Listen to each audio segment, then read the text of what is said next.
जय श्री राम दोस्तों। पिछली पोस्ट में मैंने आपको 0 मिनट एक्शन और आधी रात को आए एक इमरजेंसी कॉल की जानकारी दी थी। आज मैं आपको उस रात की संघर्षपूर्ण और सच्ची कहानी बताने जा रहा हूं। हमारा जहाज पूरी रफ्तार से उस दिशा में बढ़ रहा था। शुक्र है यह हादसा पोर्ट के नजदीक ही हुआ था।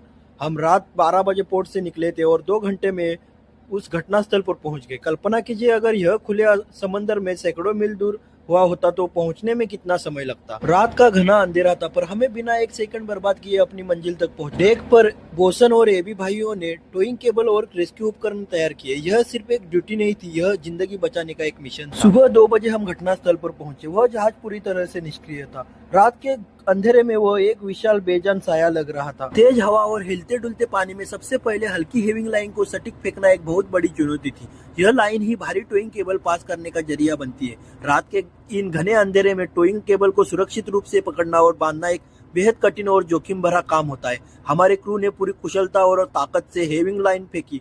दूसरी तरफ से क्रू ने उसे कुशलता से पकड़ा। यह ऑपरेशन असाधारण कौशल्य, शांत समय और टीम वर्क की मांग करता है। हमने उस जहाज को टोइंग में तो लिया लेकिन तुरंत पोर्ट की तरफ खींचना शुरू नहीं किया। जहाज पर तैनात इंजीनियर सिर्फ मशीन की देखरेख नहीं करते, वे हाई स्किल और ट्रेनिंग प्राप्त इमरजेंसी रिस्पांस स्पेशलिस्ट होते हैं। जब मेन इंजन बंद होता है तो उनके पास बाहर के किसी एक्सपर्ट या मदद का इंतजार करने का विकल्प नहीं होता। जहाज पर हमेशा बड़े बिगाड़ों के लिए पूरी तैयारी रखी जाती है। उनके पास इंजन की मरम्मत के लिए जरूरी स्पेयर पार्ट और टूल्स पहले से ही उपलब्ध थे।